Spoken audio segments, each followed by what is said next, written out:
평화로운 도시의 거대한 괴물이 갑자기 나타나 모든 것을 파괴하기 시작했습니다. 하지만 그것은 주인공 노이, 고등학교 2학년 학생의 악몽일 뿐이었습니다. 그는 아버지와 함께 살았지만 아버지는 항상 바쁜 직장 때문에 집에 없는 경우가 많아 사실상 혼자 사는 것과 같았습니다. 그는 아버지와 함께 살았지만 학교에서 그의 친구 아키는 노이에게 블레이드 앤 세이버라는 완전히 새로운 게임을 자랑했습니다. 아버지는 항상 일 때문에 바빠서 집에 없는 경우가 많았기 때문에 학교에서 그의 친구 하키는 노이에게 블레이드 앤 세이버라는 완전히 새로운 게임에 대해 자랑했습니다. 그리고 하키는 게임 회사 프로그래머인 삼촌 덕분에 베타 버전을 얻어 노이를 매우 질투나게 만들었습니다. 그래서 노이는 매우 질투했습니다. 즐겁게 놀고 있는데 누군가 갑자기 게임기를 가져갔어요. 카야수였어요. 수업 시간이 거의 다 되었다는 것을 알리려고 왔고 모두들 서둘러 안으로 들어갔어요. 수업 가는 길에 노이는 게임에 대한 흥분을 감추지 못하고 몸집이 큰 경호원 2명을 대동한 부잣집 아가씨로 보이는 여자아이와 부딪혔어요. 사과하기도 전에 5단계 재난 경보가 울렸어요. 괴물이 나타나려고 했어요. 모든 사람들은 즉시 대피하라는 방송이 나왔어요. 최대한 빨리 안전한 곳을 찾으라는 방송이 나왔어요. 가능해. 그때 도시 한가운데를 번개가 쳤습니다. 노이는 즉시 옥상으로 달려가 관찰했습니다. 가야수는 그에게 빨리 대피소로 가라고 일깨워 주었습니다. 괴물의 궤적이 학교를 향하지 않으니 괜찮다고 그는 말했습니다. 그가 말을 마치자마자 괴물은 노이를 향해 미사일을 발사했습니다. 노이를 향해 다행히도 학교의 방어막은 여전히 아주 잘 작동하고 있었습니다. 세이버팀도 괴물을 제거하기 위해 도착했습니다. 명령이 떨어지자마자 모두 동시에 공격했습니다. 괴물을 손쉽게 물리쳤다. 그것들은 또한 노이의 꿈이었다. 그는 미래의 괴물과 싸우는 검이나 칼이 되고 싶어 했다. 부분적으로는 그것들이 어머니의 적이었기 때문이고 또한 노이는 모두를 보호하고 싶어 했기 때문이다. 모두를 셋이 교실에 들어서자 알람을 보고 달려오지 않았다는 이유로 담임 선생님의 노려보는 시선을 받았다. 그리고 부잣집 딸처럼 보이는 소녀도 거기에 있었다. 그녀의 이름은 모디스였고 노이 옆자리에 앉게 되었다. 그녀를 쳐다보고 있는데 담임 선생님이 들어왔다. 그때 그가 그녀를 쳐다보고 있자 담임 선생님이 들어오셨다. 규칙을 무시하고 늦었기에 노이는 벌칙을 받았습니다. 다음 날 집에 가기 전에 숙제를 모두 끝내야 하고 반장이 노이를 면밀히 감시할 것입니다. 오후에 노이와 카야수가 집으로 돌아가는 길에 카야수는 어미 고양이와 새끼 고양이들을 보고 사진을 몇 장 찍으려고 서둘렀습니다. 돌아서 보니 노이는 어디에도 없었습니다. 알고 보니 혼자 있는 모디스를 보고 이야기를 나누러 갔지만 상류층이 평민과 이야기하는 것을 원하는지 몰라서 허락을 구하고 자리를 떠나려 했습니다. 뜻밖에도 모디스가 노이를 붙잡고 데이트를 할래? 하고 물었습니다. 바로 그때 카야수가 그들을 발견하고 휴대폰을 두고 도망쳤습니다. 고백 후 모디스도 떠났습니다. 노이는 무슨 일이 있었는지 몰라서 먼저 카야수를 찾기로 했습니다. 노이는 학교 수영장에서 그녀를 만났습니다. 그는 그녀를 칭찬하며 왕족도 귀엽다고 말했습니다. 카야수가 노이에게 고백하려는 순간 수영장에서 괴물이 나타났습니다. 괴물이 그들 둘에게 달려들었습니다. 노이는 즉시 카야수를 잡아 끌고 도망쳤습니다. 어떻게 된 일인지 괴물은 경보를 울리지 않고 학교에 침입했습니다. 괴물은 끊임없이 공격했습니다. 두 사람은 라커룸에 숨었다. 물론 그냥 놔둘 리 없었다. 괴물은 계속 문을 두드렸다. 이대로는 버틸 수 없다는 것을 깨달은 노이는 카야스가 도움을 청하도록 자신이 싸우기로 결심했다. 그것이 유일한 방법이었다. 유일한 방법이었다. 노이는 근처에 있던 도끼를 잡고 뛰쳐나가 싸우며 카야스가 쉽게 도망칠 수 있도록 했다. 카야스는 뛰쳐나가자마자 곧바로 도움을 요청했다. 한편 옥상에서는 노이가 맹렬하게 맞서 싸우고 있었다. 그는 괴물의 촉수 하나를 잘라낸 직후 괴물에게 갑자기 주먹을 맞았다. 벽에 바싹 붙어 오늘이 마지막 날이라고 생각한 순간 검사 한 명이 갑자기 나타나 싸움을 시작했어. 그것과 그녀는 괴물을 끝장내는데 단 한 번의 검격만 필요했어. 그녀는 그 후 노이에게 스스로 치료할 물건을 건넸어. 하지만 그는 심하게 다치지 않았기에 거절했어. 갑자기 반으로 잘린 괴물이 살아있었어. 괴물은 공격을 계속하기 위해 덤벼들었고 전사의 가면을 떨어뜨렸어. 더욱 놀라운 것은 그게 모디스였다는 거였어. 방심한 그녀는 배에 칼에 찔렸어. 놈이 잡아먹히려는 순간 노이가 뛰어들어 녀석을 끝장냈습니다. 이제 치료가 필요한 건 모디스였습니다. 노인은 자기 반 친구가 블레이드라는 사실에 놀랐습니다. 하지만 모디스는 오늘 일어난 모든 일을 잊으라고 노이에게 약속을 받았습니다. 노인은 잊을 수 있다고 말했지만 고백은 확신할 수 없었고 그 때문에 모디스는 그를 벌하고 싶어 했습니다. 그때 도움이 도착했습니다. 모디스의 경호원 카켄이었습니다. 모디스는 노이를 기절시키고 카켄에게 나머지를 맡겼습니다. 교수도 도착했습니다. 그러고는 노이를 집으로 데려다 주었다. 꿈속에서 노이가 엄마와 즐겁게 놀고 있는데 갑자기 괴물이 달려들었다. 깜짝 놀라 깨어났다. 거기에는 그를 돌보고 있는 교수가 있었다. 경찰이 온 후의 일은 노이에게 기억나지 않았다. 교수는 경찰의 자신이 노이를 집으로 데려다 달라고 부탁했고 그저 그를 돌보고 있었을 뿐이라고 말했다. 다고 했다. 그러고는 자백에 대해 언급했다. 노인은 상류층의 생각을 이해할 수 없어서 오해가 있었을 거라고만 말했다. 라고 말했다. 그 후 노인은 교수를 집으로 데려다 주었다. 최근 사고가 많았기 때문이다. 그리고 다른 어딘가에서는 누군가 낯을 든 사람에게 쫓기다 죽임을 당하였다. 낯을 든 사람에게. 다음 날 시체가 발견되었고 사건 담당자는 모디스의 경호원이었다. 노인은 학교 가는 길에 그것을 보았다. 그러고 나서 두 사람은 잠깐 이야기를 나누었다. 카케는 노이에게 그 아가씨를 건드리지 말라고 경고했다. 이번 사건에 대해서는 그가 이야기할 때 소름이 돋았다. 하지만 뭔가 이상한 점이 있었어요. 시체는 아침부터 거기에 있었어요. 아마 괴물이 뭔가 했을 거예요. 노인은 바로 알아챘어요. 그러니까 어제 혼자가 아니었던 거예요. 생각에 잠긴 그때 반장이 숙제를 가져오라고 나타났어요. 노인은 어제 학교에서 괴물을 만나 싸웠다는 사고를 당했다고 말했어요. 물론 반장은 믿지 않았고 노이를 끌고 선생님께 갔어요. 다행히 모디가 나타나 반장에게 자기가 해놓은 숙제를 건네주었어요. 다행히도 모디스가 나타나서 반장에게 그녀가 한 숙제를 주었다. 어제 일을 누이가 함구하는 대신 그에게 주었다. 그 후 두 사람은 친구가 되었고 모디스는 누이를 데리고 놀러 갔다. 하키는 모든 것을 보고 카야수에게 말했다. 버스에서 누이는 모디스에게 어린 시절 자신의 삶이 어떠했는지 물었다.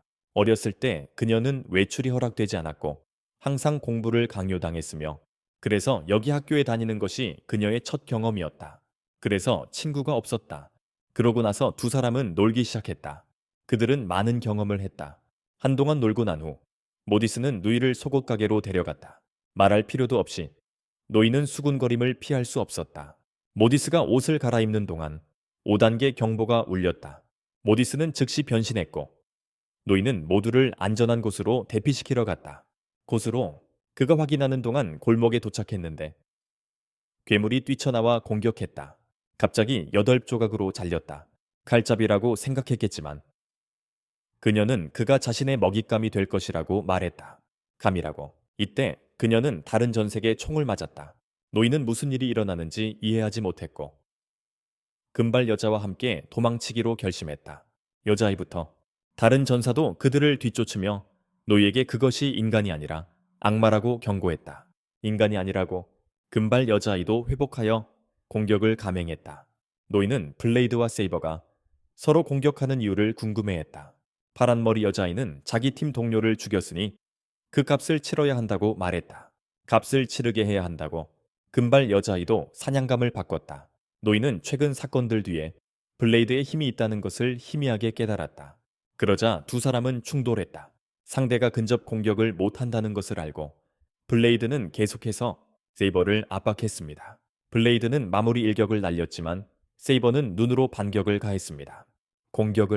두 공격이 부딪히며 폭발이 일어났고 결과는 제 생각에는 블레이드에게 유리했지만 세이버는 블레이드의 배에 총을 쏠 시간을 확보했습니다. 위자. 그래서 이제 우위는 세이버에게 돌아갔습니다. 세이버가 마무리하려는 순간 노이가 그녀를 막았습니다. 그는 블레이드와 세이버가 함께 괴물과 싸우고 사람들을 보호해야 한다고 말했습니다. 그리고 세상은 왜 서로 죽이는 거야? 그녀는 NPC는 아무것도 모른다고 화를 내며 그를 놀라게 했다. 이때 블레이드도 말했다. 그건 플레이어가 아닌 자동으로 프로그램된 캐릭터라고. 세이버의 주의가 흐트러진 틈을 타 그녀는 도망쳐 노이를 제압했다. 그를 죽이려는 순간 그녀는 그에게 비밀을 털어놓았다. 여기 모든 것은 가상세계일 뿐 온라인 게임이라고. 노이는 믿기 어려워했지만 그녀는 그에게 그의 사고 장면을 다시 보여주며 괴물에게 파괴된 후를 하지만 순식간에 도시는 빠르게 복구되었다. 그래서 노인은 자신의 뇌가 그렇게 프로그램 되었기에 그것이 정상이라고 생각했습니다.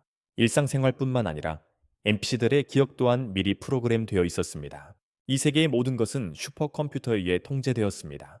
이 세계의 시간조차도 현실 세계, 블레이드 또는 세이버에 의해 관리되었습니다. 플레이어들은 자신이 좋아하는 캐릭터를 선택하기만 하면 됩니다. 그러면 그들은 악에 맞서 싸우고 게임 속 평화를 지키는 임무를 맡게 됩니다. 그것은 모두 거짓이었지만 한 사람 때문에 그녀는 이 세계를 증오하여 학살을 저질렀습니다. NPC들을 거기서 멈추지 않고 다른 플레이어들까지 죽였습니다. 노인은 모든 것이 가짜라는 것을 깨닫기 시작했다.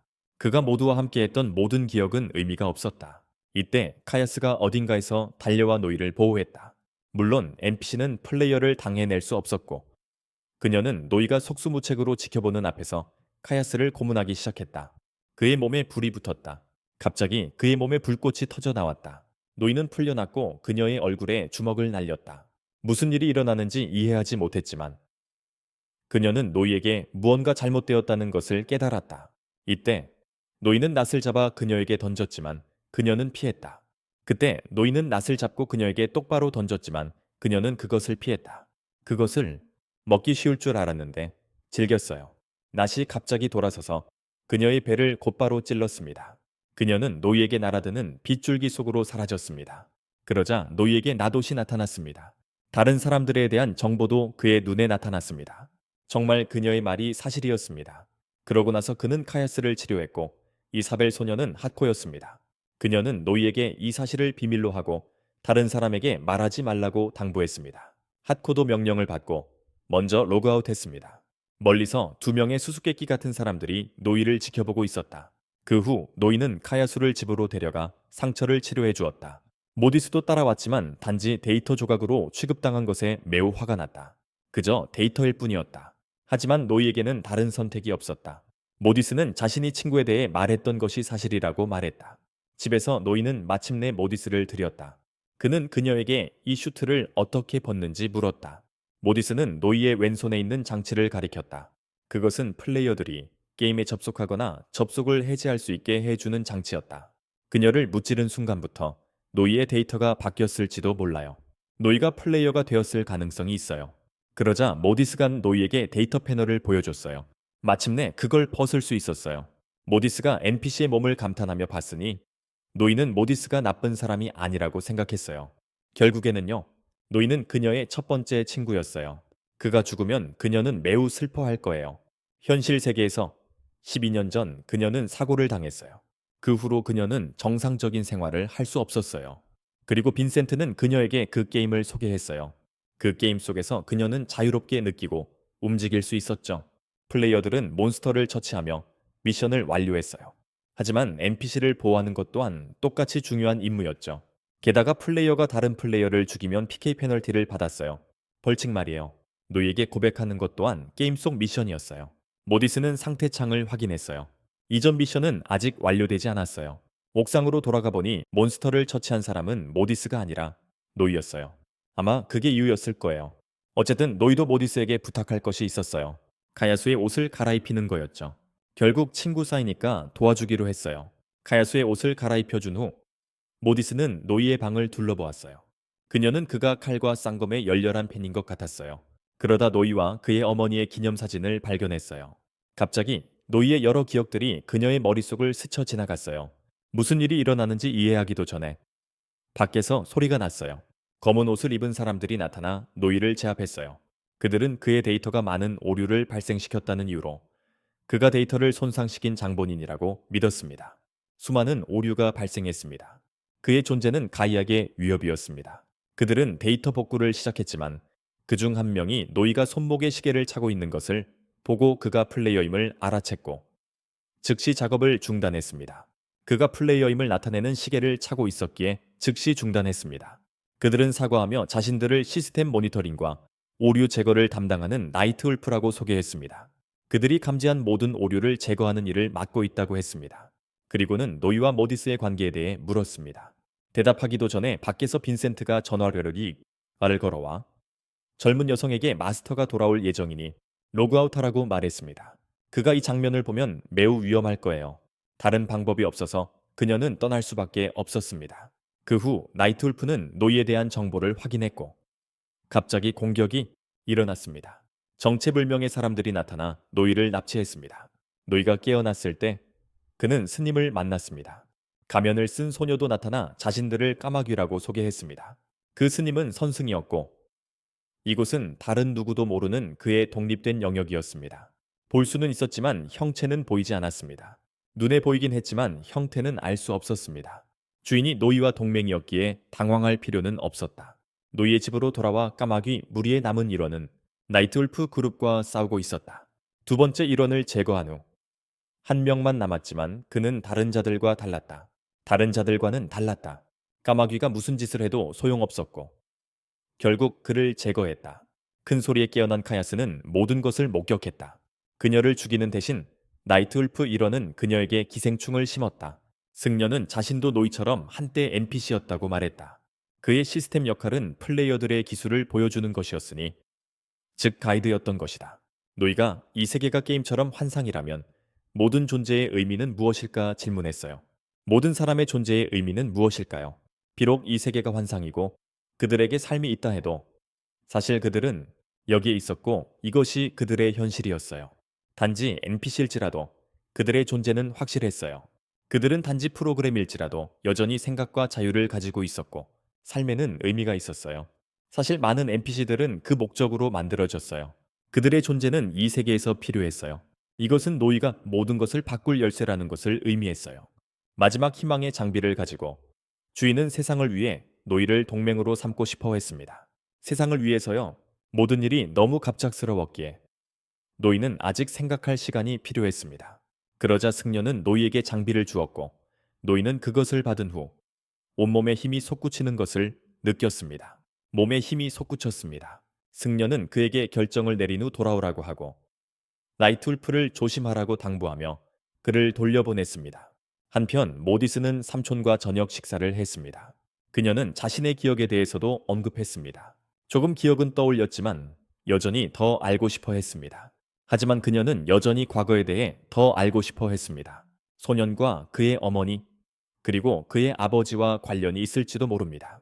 그러자 모디스가 구리도라는 이름을 언급했고 그 때문에 그녀의 삼촌은 화가 나서 일찍 떠났습니다. 노인의 집으로 돌아오니 모든 것이 수리되어 있었습니다. 카야수도 깨어서 울기 시작했습니다. 노인은 그저 꿈이었다고 말했지만 그럼에도 불구하고 노인은 여전히 카야수와 그의 사랑하는 사람들을 보호해야 했습니다. 나이트울프 그룹은 노이를 면밀히 감시하고 있었습니다.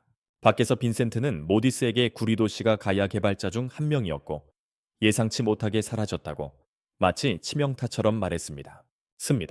그의 실종 후 그가 알고 있던 것은 그것뿐이었다. 모디스는 12년 전 일 중 단 한 가지밖에 기억하지 못했다. 그녀는 그 일을 생각할 때마다 슬프고 외로웠다. 그녀는 그때 무슨 일이 있었는지 알고 싶어 빈센트에게 도움을 요청했다. 아, 이 게임에는 아직 많은 미스터리가 남아 있었다. 모디스는 그것을 더 잘 이해하고 싶었다. 노이는 12년 전의 답과 전체 게임 세계의 열쇠였다. 평범한 학교 일상이 다시 시작되었지만 이번에는 현실과 가상세계를 인지하게 된 노이에게 매우 익숙하게 느껴졌다. 학교 가는 길에 하키는 자기가 밤새도록 게임에서 얻은 업적을 자랑했지만 노이는 관심 없었다. 밤새도록 얻은 게임 업적을 자랑했지만 노이는 신경 쓰지 않았다. 그때 모디스를 만나자 하키는 먼저 가서 둘이 이야기하게 했다. 모디스는 노이에게 로그아웃 후에 무슨 일이 있었는지 물었지만 노이도 확실히 기억하지 못했다. 무슨 일이 있었는지 자신이 없었다. 그 순간 긴급 경보가 울렸다. 둘 다 몬스터가 나타난 곳으로 달려갔다. 하지만 둘의 레벨은 몬스터를 쓰러뜨리기엔 너무 낮았다.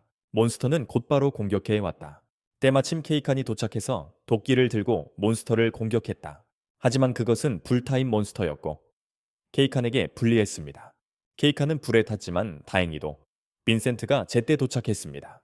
카야스도 학교에서 노이를 보지 못하자 그를 찾으러 갔습니다. 몬스터는 장벽을 부수려고 학교를 향해 돌진했습니다. 모디스는 변신하여 싸움에 합류했습니다. 셋이 싸우는 것을 지켜보던 노이는 가만히 있을 수 없었습니다. 그는 도와주기 위해 변신했습니다. 몬스터는 공격을 준비하기 시작했습니다.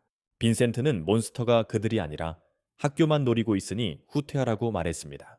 하지만 노이는 거절했습니다. 플레이어들에게 그들은 단지 NPC였지만 노이에게는 매우 중요했다. 이 세계는 노이에게 모든 것이었다. 그가 실패하더라도 계속 싸울 것이다. 노이는 앞으로 계속 나아갔고 모디스는 지원하기 위해 따랐다. 노이는 무기를 소환하려 했지만 실패했다. 괴물이 공격하여 그를 의식불명으로 만들었다. 그를 짓누르려 할 때 케이칸이 도착했지만 겨우 저항할 수 있었다. 조금만. 그때 해코가 세이버에서 발사한 총알이 괴물의 눈에 맞았다. 선장도 나타나서 그들이 도와줄 수 있는 것은 이 정도뿐이라고 말했다. 폭발하는 마녀는 매우 강력한 몬스터였습니다. 노이가 먼저 공격했으므로 설령 처치하더라도 경험치나 아이템을 얻지 못했습니다. 아무것도 얻지 못했습니다. 게다가 그것을 물리치려면 높은 레벨과 다른 많은 것들이 필요했습니다.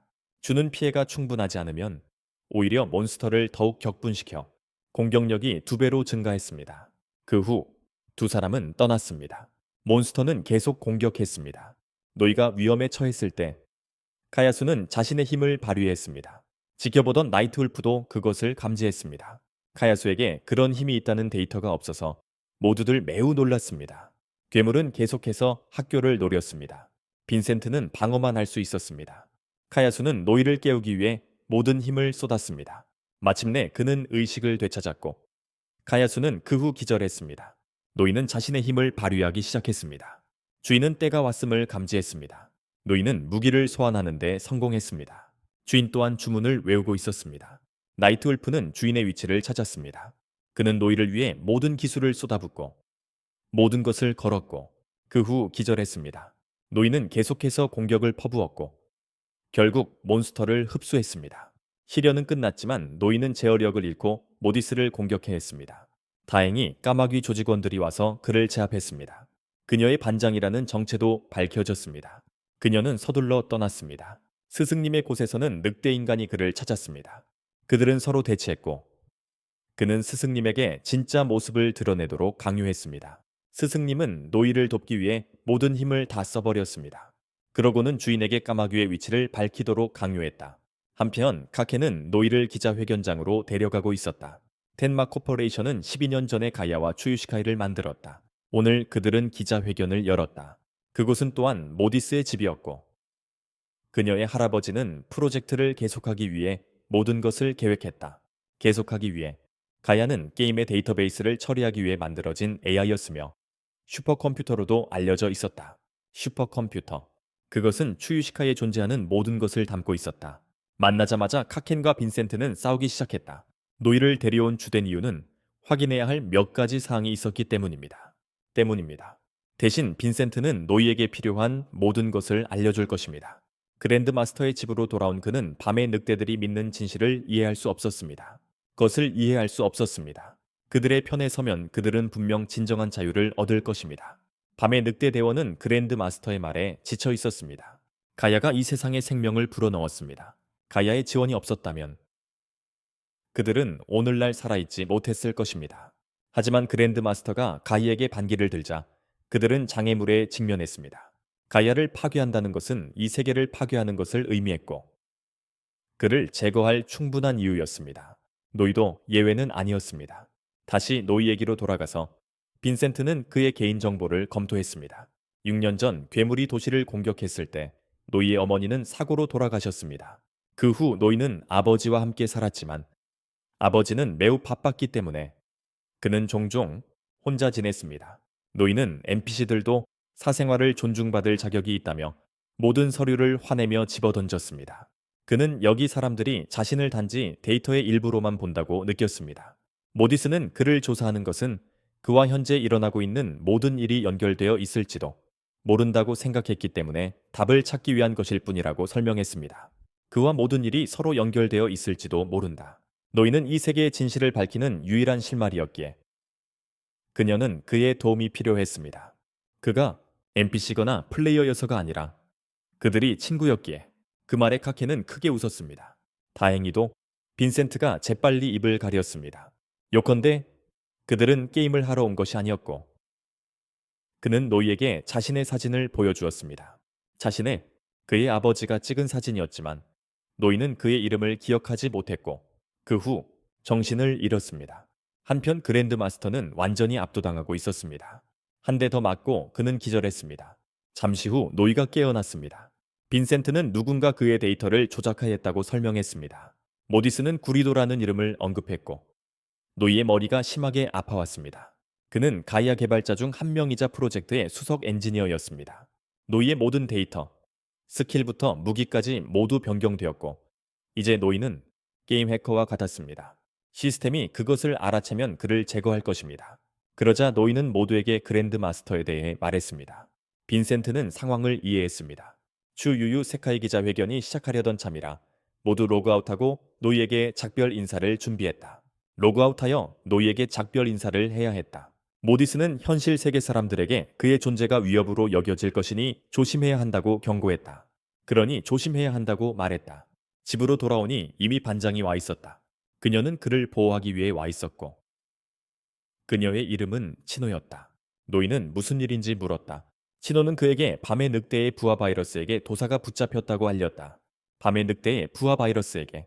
그는 아마 다른 까마귀들을 사냥하고 있었고 노이가 다음 목표였다. 학교는 예전에 안전지대였지만 이젠 장벽이 무너졌다. 시스템이 오작동하고 있었고 아마 고쳐지지 않을 것이다. 그럴 수 있는 사람들은 시스템 관리자 나이트 울프였다. 바이러스는 노이와 그의 능력을 실험하고 있었다. 노이가 그의 눈에 띄었으니 그는 분명 다시 그를 찾아올 것이다. 노이는 그저 모두를 지키는 블레이드 전사가 되고 싶었고 왜 사람들이 자신을 마지막 희망이라고 부르는지 이해하지 못했다. 신호도 몰랐지만 그녀는 그랜드 마스터가 자신의 목숨을 걸고 노이에게 자신의 모든 힘을 주었다고 믿었기에 더 깊은 의미가 있을 거라고 생각했다. 노이의 임무는 이제 그랜드 마스터의 노력을 헛되이 하지 않는 것이었다. 노이는 자기가 해야 할 일을 알았다. 자신을 더 믿어야 소중한 사람들을 지킬 수 있었다. 다음 날 아침 노이는 늦었지만 학교로 달려갔다. 하지만 카야수는 여전히 그를 기다리고 있었다. 카야수는 노이를 보자마자 그의 품에 안겼다. 깨어났을 때 그의 모습은 보이지 않았지만 그는 괜찮다는 사실에 매우 행복했다. 그때 바이러스가 예상치 못하게 나타났다. 그 순간 바이러스가 갑자기 나타났다. 그는 노이가 어떻게 플레이어가 될 수 있었는지 알고 싶어 했다. 그는 그랜드 마스터를 손님을 만나게 보낸 후 갑자기 노이를 기절시켰다. 번개 한 줄기 그를 데려가려는 순간 카야수는 다시 한번 힘을 풀어놓았고 주변의 모든 것이 무너져 내렸다. 상황이 통제불능으로 치닫는 것을 본 바이러스는 개입하여 모든 것을 정상으로 되돌린 후 물러났다. 그 후 카야수는 노이를 교실로 다시 데려다 주었다. 교실에 들어서자 모두가 노이에게 감사하며 준비한 깜짝 파티가 그들을 맞이했다. 자신을 구해준 것에 대해 순간 카야수는 소외되었다. 노이는 하키가 여전히 제자리에 앉아 있는 것을 알아챘다. 모두가 노이에게 선물을 줬고 심지어는 러브레터도 있었어요. 파티 후 노이는 자기 자리로 돌아가 상자를 확인했어요. 하지만 편지는 없었어요. 그는 하키에게 물어보려고 했지만 하키는 어제 노이가 자신을 무시했기 때문인지 반응하지 않았어요. 노이는 재빨리 사과했어요. 그래서 두 사람은 선생님께 벌로 분필 2개를 받았어요. 러브레터들은 카야수가 모두 모아서 태워버렸어요. 그리고 그녀는 노이는 자기 것이라고 주장했어요. 평소 자리로 돌아온 두 친구는 풀이 죽어 있었어요. 하키는 노이가 자신을 무시해서 화가 난 것이 아니라 노이가 자신의 진짜 정체를 숨겼다는 사실에 화가 났다. 그의 진짜 정체를 자신에게 숨겼다는 사실에 전사 앞에서 하키는 밤새 애니메이션을 보는 그저 평범한 게이머처럼 느껴졌다.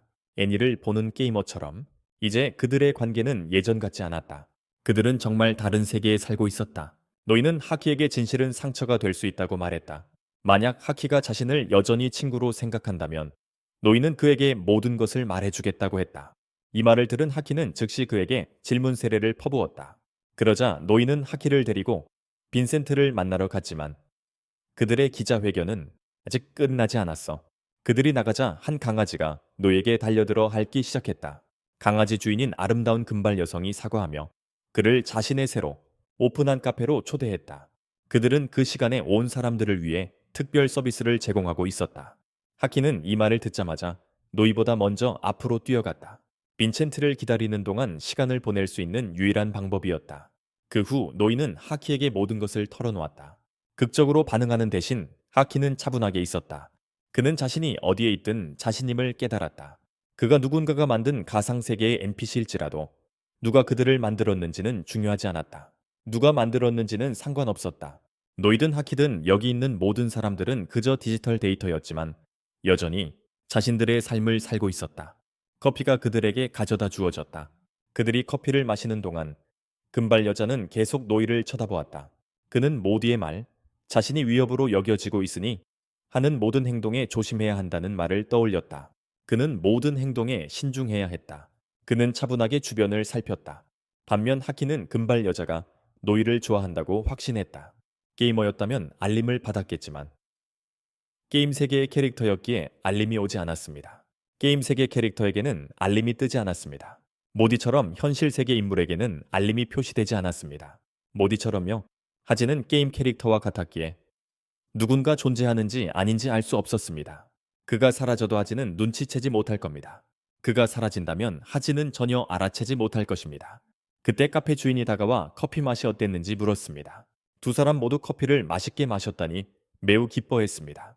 그러고는 두 사람에게 무료 커피를 제공하는 조건으로 카페에서 일할 것을 제안했습니다. 그는 이곳으로 이사 온 지 얼마 되지 않아서 그 카페가 그렇게 바쁠 줄 몰랐다. 노이는 그들의 의도가 확실치 않아서 일단 동의했다. 그때 카야수가 노이를 찾았다. 금발 여자는 노이를 보자마자 너무 귀엽다고 그녀에게 달려들었다. 너무 귀엽다고. 이를 본 하키도 합세하고 싶어 했다. 그 여자를 떼어내는데 시간이 좀 걸렸다. 긴급 방송이 다시 울렸다. 괴물이 커피숍 바로 앞에 나타났다. 테란드라벨. 눈은 없었지만 귀는 매우 날카로웠다. 두 사람의 대화를 듣고 그들이 플레이어임을 알았다. 그러자 두 사람이 변신했는데 개까지 치면 사실 세 명이었다. 세 사람은 따로 행동하기 시작했다. 괴물은 무작위로 공격을 시작했다. 주인은 괴물의 청력을 방해하기 위해 섬광탄을 던졌다. 금발의 이 소녀가 람이다. 람과 개는 공격에 돌입했다. 괴물은 이길 수 없다는 것을 알고 도망쳤다. 도망치는 것을 막기 위해 노이는 카야스에게 길을 남기고 변신했다. 그는 칼을 뽑아 그것을 향해 돌진했다. 하지만 그것은 이미 땅속으로 파고들었다. 네 명 모두 그것을 쫓았다. 땅속으로 들어가자 많은 괴물 알들이 있었다. 그것은 그들을 자신의 둥지로 유인했다. 알들이 부화하기 시작했다. 두 사람은 재빨리 빠져나왔지만 람은 혼자 앞서 나갔기 때문에 아래에 갇혔다. 작은 괴물들이 일어나 커피숍을 공격하기 시작했다.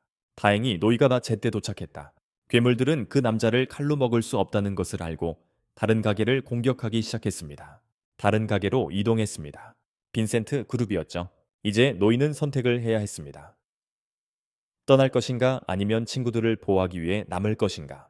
한편 괴물들은 문을 부수고 안으로 돌진했습니다.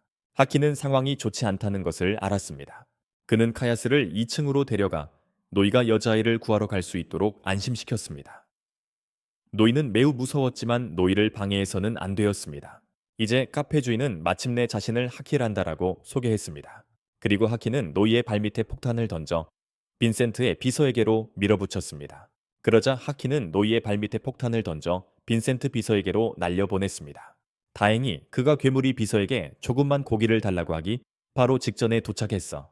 하키와 카야수는 둘 다 위층으로 올라가 2층에서 자리를 지켰어. 괴물이 하쿠를 공격하려고 일어섰어. 충격 후에 노이도 부상을 입었어. 괴물들이 2층까지 기어 올라왔어. 남이 도와주러 왔어. 괴물은 소리로 사람들을 찾고 있었어. 조용히만 있으면 괜찮을 거야. 하지만 그렇게 된다면 볼 애니메이션이 어떻게 있겠어. 비서는 기절하지 않았어. 그녀가 깨어나 큰 소리로 비명을 질렀고 노이를 더욱 공영에 빠뜨렸다. 이때 카야수는 자신이 해야 할 일을 알았다. 그녀는 남을 밀쳐낸 뒤 가지고 있던 섬광 수류탄을 던져 괴물을 움직이지 못하게 만들어 노이 근처에서 떨어뜨렸다. 즉시 괴물은 카야수와 하키에게로 돌진했고 둘 다 죽었다. 이때 지원군이 도착했다. 노이는 분노했다. 그는 자신의 힘을 폭발시켰다. 노이는 거대한 불길을 만들어 괴물과 그 자식들을 태워 죽였다. 그는 여전히 친구들을 구하지 못한 것에 대해 매우 후회하고 있었다. 하지만 치노가 제때 구해줬기에 카야스와 하키는 무사했습니다. 하쿠는 노이가 단순한 배달원이 아니라는 것을 깨달았습니다. 모두 무사해서 노이는 매우 기뻤습니다. 하키는 먼저 비서에게 그 다음 친구에게 물었습니다. 한편 모디 쪽에서는 기자회견이 진행 중이었습니다. 게임이 아직 베타 버전이었기에 단 일주일 만에 플레이어 수가 이상을 뛰어넘었습니다. 이때 누군가 게임의 안정성에 대해 질문했습니다. 12년 전 개발 과정에서 발생했던 사건들에 대한 이야기를 들었습니다. 그녀는 바로 본론으로 들어갔습니다. 정말 그랬을까요? 게임 속에서 하쿠 형은 커피숍을 다시 지어야 해서 굉장히 좌절했어요. 커피숍을요. 하지만 진한 풍미와 손님들에게 멋진 경험을 선사한다는 생각에 다시 짓는 걸 마다하지 않았어요. 커피숍을 소유하는 것이 그의 오랜 꿈이었기 때문이죠. 반면 현실에서 람은 하쿠가 카페인을 흡수하지 못해서 커피 알레르기가 있다고 말했어요. 현실에서 하쿠에게 커피숍을 갖는다는 건 단지 꿈일 뿐이었죠. 카페인을 흡수할 수 없대요. 참 아이러니하죠. 하쿠에게 현실에서 커피숍을 갖는다는 건 그저 꿈일 뿐이었어요. 하지만 게임 속에서 그 꿈을 이룰 수 있게 되자 노이는 사람들에게도 이런 세상이 필요하다는 것을 깨달았습니다. 세상 말이죠. 어쨌든 하쿠는 여전히 노이를 자신의 일터로 초대하고 싶어 했습니다. 하지만 노이는 거절했습니다. 자신이 생각하는 세상은 종업원이나 학생의 모습이 아니었기 때문입니다.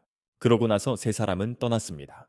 노이는 그들이 모두 좋은 의도를 가지고 있음을 알았지만 자신은 거리를 두어야 했습니다. 하쿠는 처음부터 관찰하고 있었습니다.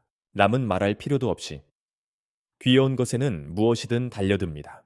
하쿠는 하쿠에게 노이에 대해 물었습니다. 그는 그저 노이가 특별하며 더 관찰해야 한다고 말했습니다. 하지만 너무 간섭하면 시스템이 알아채고 노이가 지워질 거예요. 지워질 거예요. 셋이 이야기하는 동안 하쿠의 가게는 커피콩처럼 칠흑 같았습니다. 기자회견으로 돌아가서 모리스의 아버지는 플레이어들이 이 게임을 즐기도록 하는 것이 말도 안 된다고 생각했습니다. 그들은 오랫동안 개발해 왔습니다. 그녀는 계속해서 그 사건 때문에 회사가 개발에 그렇게 오랜 시간이 걸린 것이 아니냐고 물었습니다. 그동안 회사는 항상 최고의 경험을 플레이어들에게 제공하기 위해 개발에 집중해 왔기 때문에 논쟁하는 것은 무의미했습니다. 그에게서 아무것도 얻어낼 수 없자 기자는 모리스에게로 관심을 돌렸지만 그는 영리하게 상황을 모면했다.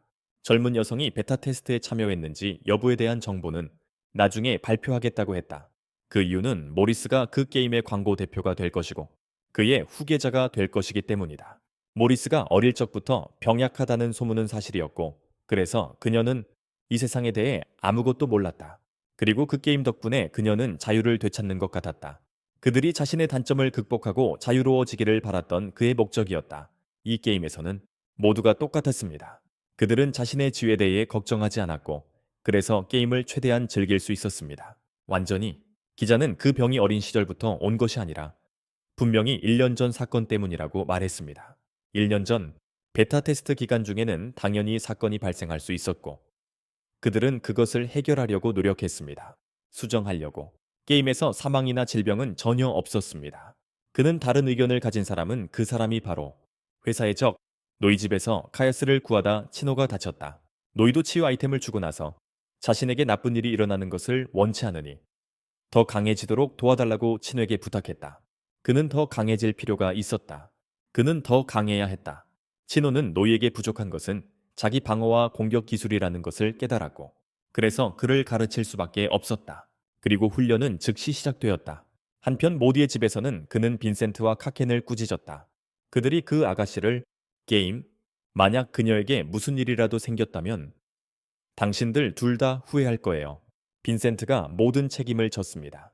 그가 그 젊은 여성을 게임에 참여하도록 초대한 사람이었죠. 왜냐하면 그것이 그녀에게 매우 중요하다는 것을 알았고 즉시 해고되었지만 모디는 그를 변호했습니다. 친구 없이 너무 외로워했기 때문이죠. 그녀는 또한 자신의 몸 상태가 매우 좋지 않다는 것을 알고 있었습니다. 그리고 그 때문에 그가 매우 걱정했습니다.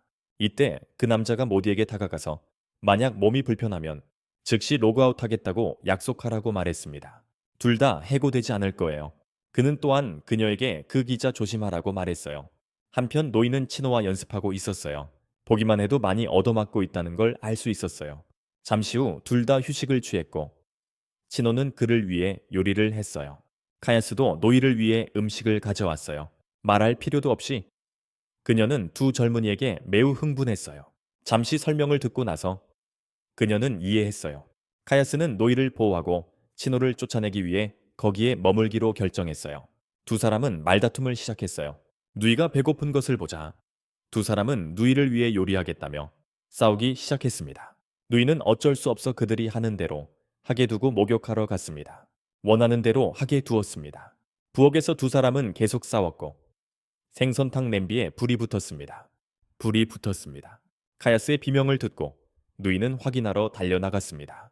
그는 우연히 여자들에게 자신의 것을 보여주었습니다. 치노는 그를 심하게 때렸습니다. 바로 그때 모디가 방문했습니다. 케이카는 즉시 총으로 누이의 성기능 강화제를 파괴했습니다. 잠시 후 케이카는 그들이 그를 휴가에 초대하기 위해 왔다고 말했습니다. 모디가 외부 세계로부터 벗어날 수 있도록 말이죠. 이 여행은 해변으로 가는 것이었고 케이카는 엄청나게 기뻤습니다. 한편 밖에서 빈센트는 모디를 돌보는 간호사에게 출장을 가도록 해달라고 부탁했습니다. 출장이요. 하지만 그들은 그녀가 사실은 블레이드라는 것을 몰랐습니다.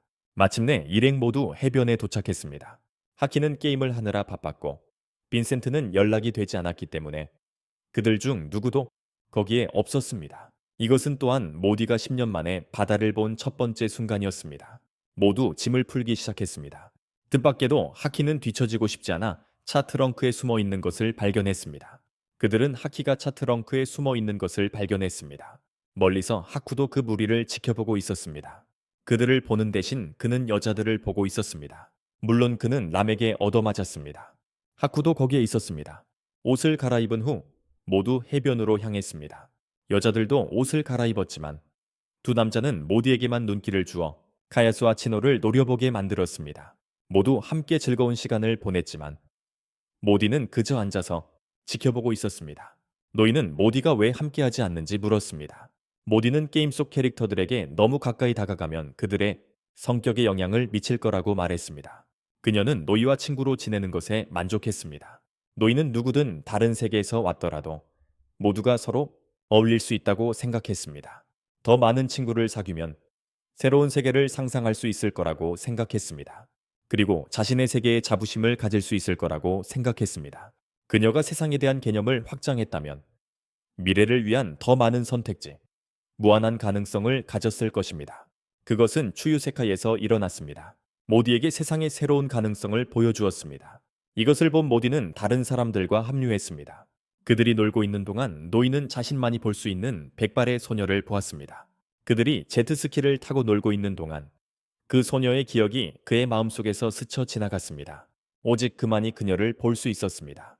제트스키를 타고 놀면서 그 소녀의 기억이 그의 마음속에 떠올랐습니다. 그의 마음속에 해변에서 치노는 까마귀로부터 전화를 받았습니다. 그녀가 답했을 때 아무도 없었습니다. 바이러스가 그의 은신처를 찾아 모두 죽였던 것입니다. 그는 또한 치노의 정체를 알아냈습니다. 갑자기 해변에 재난경보가 나타났습니다. 괴물이 나타나 배 쪽으로 향하고 있었습니다. 노이와 모디는 변신하여 그것을 쫓았습니다. 두 사람은 배에 무사히 올라타 괴물과 싸울 준비를 했습니다. 괴물이 그들에게 미사일을 발사하기 시작했습니다. 그들은 모든 미사일을 막아냈습니다. 케이칸이 그곳으로 서둘러 가고 있었고 카야스는 그를 따랐습니다.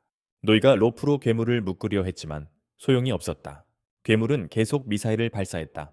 케이칸과 카야수가 도와주러 왔다. 해변에서 하코는 원거리에서 돕기 위해 변신했다. 노이와 케이칸이 괴물에게 돌진했지만 괴물의 피부는 너무 두꺼웠다. 노이는 힘을 모아 괴물에게 불덩이를 퍼부었고 그 때문에 괴물은 고통스러워하며 비명을 지르고 물속으로 잠수했다. 하지만 아직 끝나지 않았다. 물밑에서 수많은 미사일이 발사되었다. 그들은 배를 지키기 위해 최선을 다했지만 노이와 모디는 배에서 떨어졌다. 물속에서 모디를 구했지만 그는 너무 지쳐서 가라앉았다. 카야수는 즉시 노이를 구하기 위해 뛰어들었다. 잠재의식 속에서 노이는 이전에 만났던 소녀를 만났다. 그녀는 자신을 가이아라고 소개하며 주유세계를 지배하는 자라고 말했다. 그녀는 여러 번 그에게 연락하려고 했지만 실패했다. 그러자 가이아는 노이에게 현실 세계에 있는 그의 어머니를 보여주었다. 시간이 얼마 남지 않았다. 노이는 어머니를 구해야 했다. 물속에서 카야수는 다시 한번 자신의 능력을 사용하여 변신하여 일개영을 물리쳤다. 괴물 두 사람은 무사히 수면으로 돌아왔다. 현실 세계에서는 과학자가 노이 어머니 옆에 누워 있었다. 금발 여성도 거기에 있었다.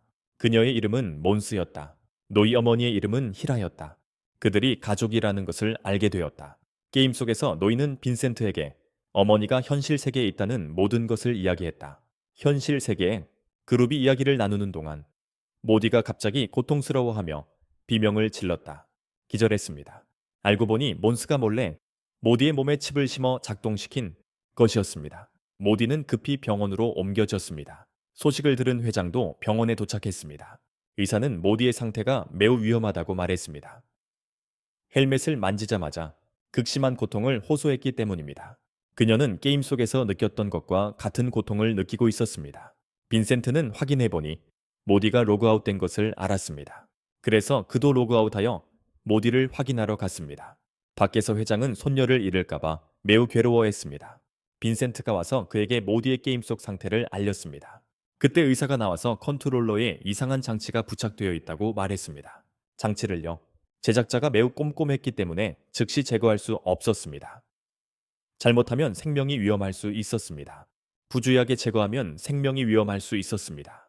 전원을 끄고 게임을 다시 시작하면 데이터가 삭제되고 처음부터 복원되어 모디가 영원히 게임 속에 갇힐 수도 있었습니다. 그렇게 되면 모디를 다시 데려올 방법이 없을 것입니다. 그녀를 다시 데려올 방법이 없을 것입니다. 회장은 손녀를 구해야겠다고 마음먹고 어딘가로 떠났습니다. 게임 속에서 노이가 무슨 말을 하든 모디는 깨어나지 않았다. 바이러스는 그랜드 마스터를 포획해 조종하고 있었다. 그는 그랜드 마스터의 데이터를 복구할 생각이 전혀 없었다. 대신 그의 모든 에너지를 빼앗으려 했다. 그는 계획을 실행하기 시작했다. 그랜드 마스터는 남은 힘으로 괴물에게 손바닥으로 치기를 날렸지만 전혀 소용없었다. 바이러스는 한계를 넘어 그를 제압했다. 그랜드 마스터와 데이터를 동기화한 후 바이러스는 NPC의 목적이 자유를 얻는 것이라는 것을 알게 되었다. 그러고는 그는 노이를 찾기 시작했습니다. 밖에서는 모디의 사고 소식이 널리 퍼져나갔습니다. 언론은 계속해서 캐물었습니다. 회장은 모디의 상태를 알고 해결책을 찾고 있던 구리도라는 사람을 만나러 갔습니다. 그리고 그 또한 해결책을 찾고 있었습니다. 하지만 회장은 그녀가 다 히라처럼 될까봐 두려워했습니다. 이런 상황이 계속된다면 그는 가야를 재설정해야 할지도 모릅니다. 당연히 구리도는 히라는 결코 돌아올 수 없고 추유시카이는 그들이 자신의 힘으로 만들어낸 매우 중요한 것이라고 반대했습니다. 그는 무슨 일이 있어도 히라를 지키겠다고 했습니다. 그는 어떤 일이 있어도 히라를 지키겠다고 말했습니다. 몬스가 와서 회장님이 가이아에서 탈출하지 않으면 손녀를 구할 수 없다고 말했습니다. 그녀는 또한 자신이 이 사건 전체의 배후였다고 인정했습니다. 구리도는 분노하여 그녀를 때렸습니다. 사랑하는 딸이 지난 12년간의 그의 모든 노력을 하루아침에 무너뜨렸기 때문입니다. 하지만 몬스는 자신의 고충도 이야기하며 이 프로젝트 때문에 구리도가 12년 동안 집에 돌아오지 못했다고 설명했습니다. 게임 속에서 가이아가 다시 나타나 히라를 구해달라고 시간이 얼마 남지 않았다고 간청했습니다. 그런 다음 그녀는 노이를 모디의 기억 속으로 데려갔습니다. 아이들이었던 자신들을 포함해 가족들을 다시 만났고 가이아가 다시 나타났다.